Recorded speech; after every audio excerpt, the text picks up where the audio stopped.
hapon po sa inyong lahat. Ito na naman po ang inyong Kuya Tony Noel na muli magbabahagi ng kaunting kaalamang legal. Kamustahin ko yung aking mga subscribers, mga viewers, saka yung mga bago pa lang napapagawi dito sa aking channel. Sana ay mawili kayong manood nitong aking mga vlogs.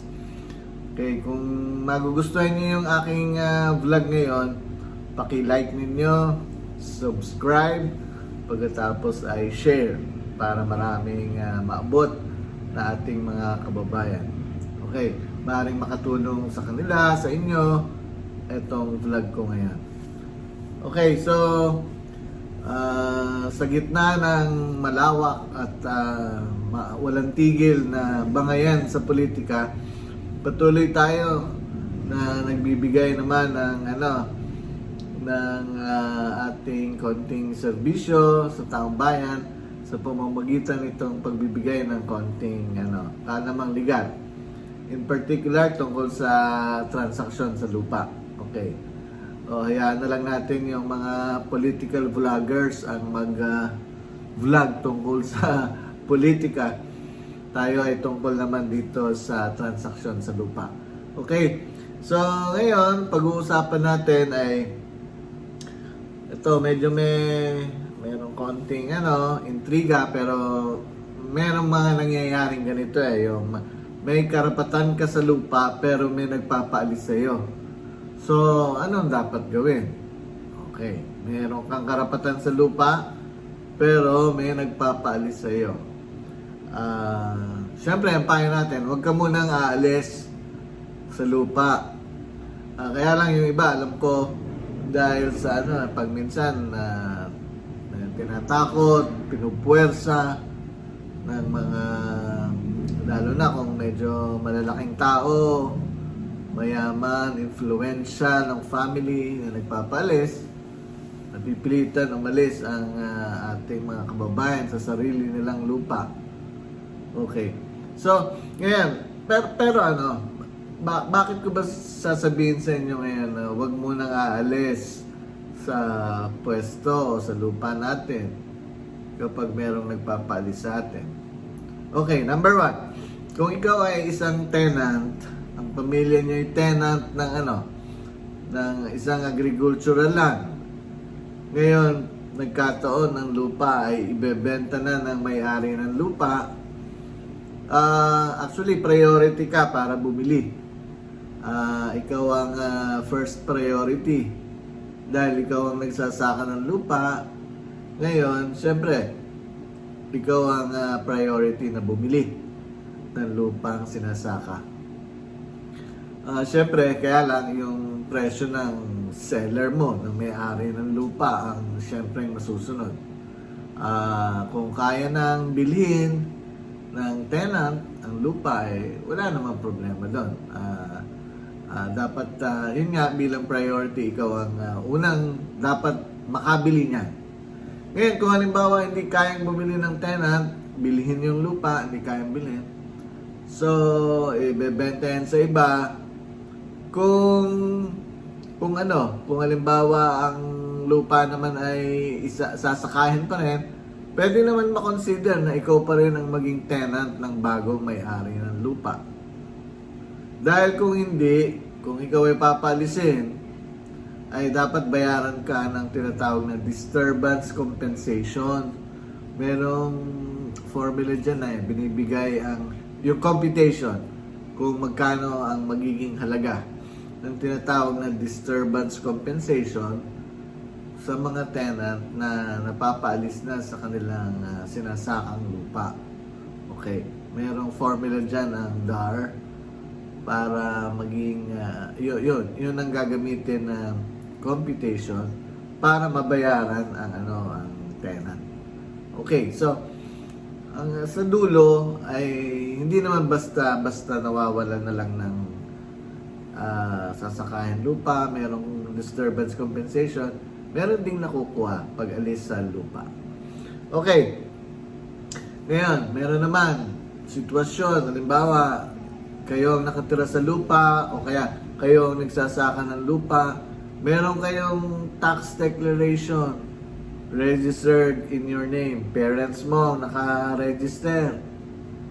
Pero wala kayong titulo. Tax declaration lang. Kayo ang nagsasaka ng mahabang panahon. Tapos biglang may susulpot, may titulo, o kaya may deed of sale daw sa kanya na ipine-present sa'yo para makonbinse at para umalis ka sa lupang yung kinatitirikan, tsaka o kaya ay sinasaka. Hindi po muna tayo dapat maniwala at bigla tayo aalis na lang sa lupa at tayo matatakot dahil may titulo o kaya ay merong pinangahawakan na deed of sale. Sapagkat yun nga, dahil tayo ang nagbabayad ng buwis niya ng matagal na panahon, tax declaration, tayo nagsasaka, meron na tayong right over the property. Right over the property. Okay. So, hayaan natin, yun lang, pag dinimanda tayo for to vacate the property, hindi hayaan natin ang korte ang magdesisyon kung sino ang mas karapat dapat na magmay-ari ng nasabing lupa. Okay. Okay, ngayon,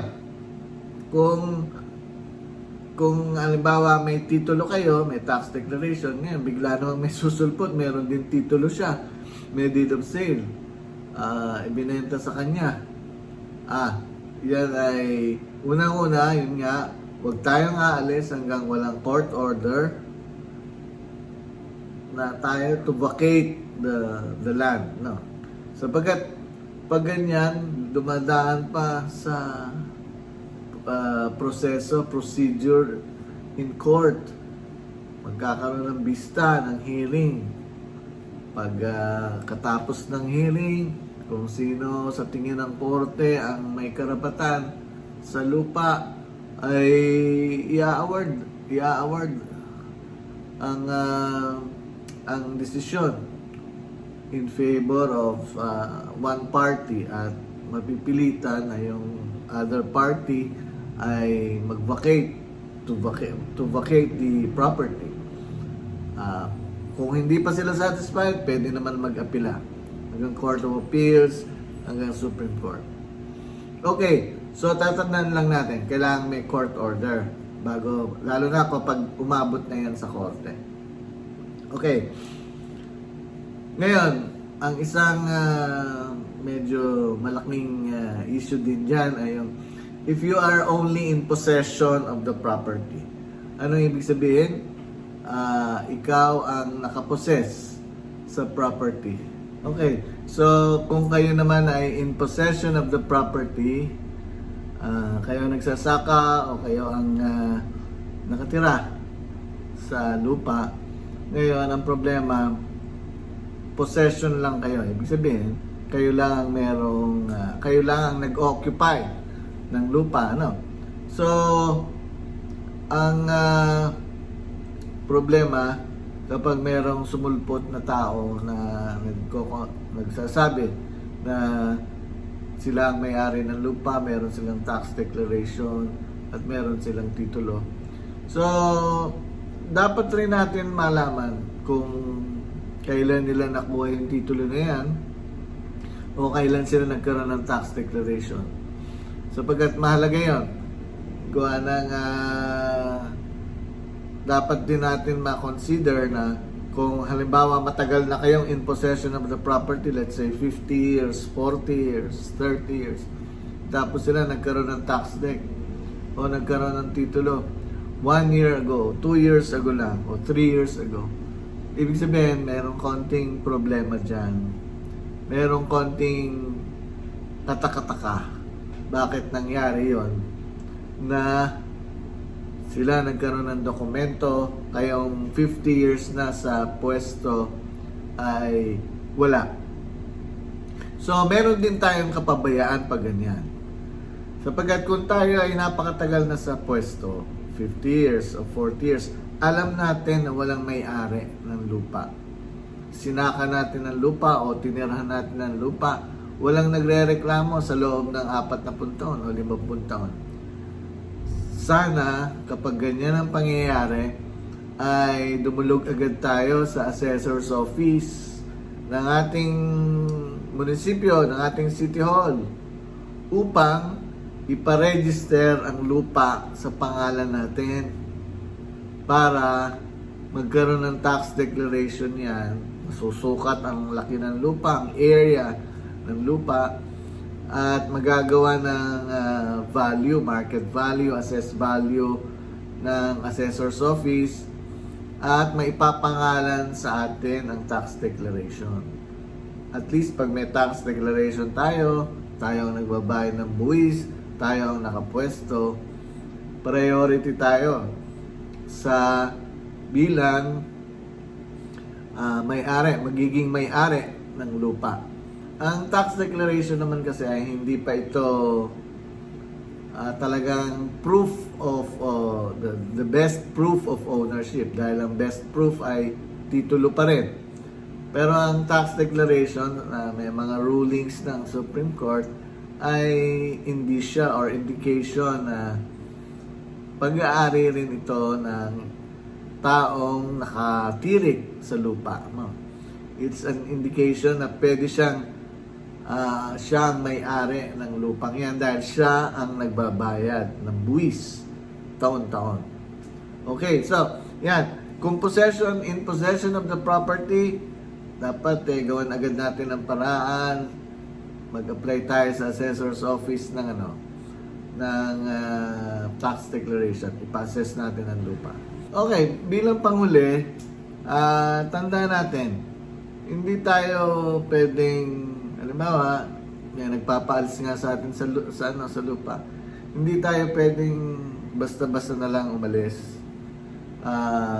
Unang-una, pag nasa korte ng kaso, siyempre may paglalaban pa yun. May paglalaban. Presentation ng plaintiff, ng nagre-reklamo, presentation ng defendant. Then later on, may decision. Kung hindi satisfied ang isang party, mag-a-appeal. At kung lumabas din ang desisyon, saka pala magkakaroon ng entry of judgment. Saka magmo-motion ang abogado for execution, issue writ of execution. Yung sheriff, dala-dala yon papunta sa inyo na may order na, may writ of execution na to vacate the property. Doon lamang, whether we like it or not, ay kailangan nating lisanin ang lupa.